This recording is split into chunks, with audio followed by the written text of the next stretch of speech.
মাইলের পর মাইল পায়ে হাঁটতেন। আপনারা দেখছেন না মিরপুর থেকে পোড়াদোয়া যে রাস্তাটা, ওই রাস্তাটার নাম কি? জিয়া রোড। ওই দিন উনি ভেড়ামারার থেকে পায়ে হেঁটে পোড়াদোয়া গেছিলেন এবং যেতে যেতে কৃষকের সাথে কথা বলেছেন। এরকম সারা বাংলাদেশে, শুধু এই রাস্তা না, সারা বাংলাদেশে উনি ঘুরে বেড়েছেন, মা বোনদের সাথে কথা বলেছেন।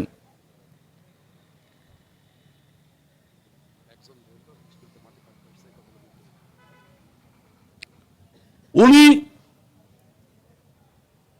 দেশে কৃষি নির্ভর অবস্থা নির্ভর দেশ গড়ার লক্ষ্যে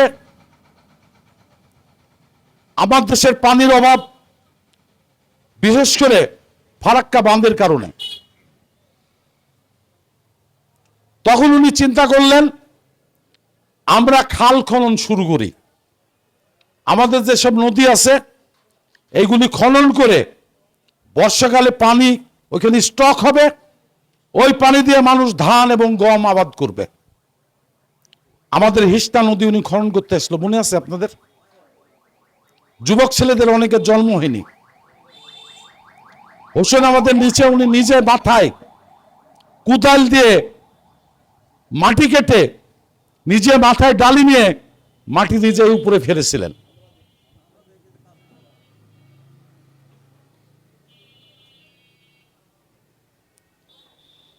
তখন আমি কলেজের ছাত্র। এরকম রাষ্ট্রপতি বাংলাদেশে আর আসবে না। তবে তারেক রহমান চেষ্টা করতেছেন তার বাপকে ফলো করার। প্রিয় সাথী, 1981 সালে 30 মে শহীদ রাষ্ট্রপতি জিয়াউর রহমানকে যখন দেশি বিদেশি চক্রান্তের মাধ্যমে তারপরে একটি নির্বাচন হয়, সেই নির্বাচনে বিএনপি প্রার্থী বিচারপতি সাত্তার বিপুল ভোটে জয়লাভ করেন। কিন্তু কয় মাসের ব্যবধানে স্বৈরাচারী এরশাদ সামরিক অভ্যুত্থান করে ক্ষমতা দখল করে নেয় এবং বাংলাদেশকে একটি দুর্নীতির রাজ্য তৈরি করে। ফার্স্ট লেডি তৈরি করে রওশন এরশাদকে।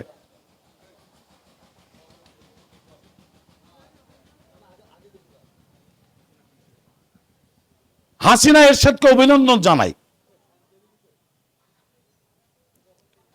তার পরবর্তীতে খালেদা জিয়া বিএনপির হাল ধরেন। সাত্তার সাহেব বয়োজ্যেষ্ঠ মানুষ ছিলেন। খালেদা জিয়াকে বিএনপির কিছু নেতা বুঝায় গৃহবধূর থেকে ওনাকে রাজনীতিতে টেনে নিয়ে আসেন।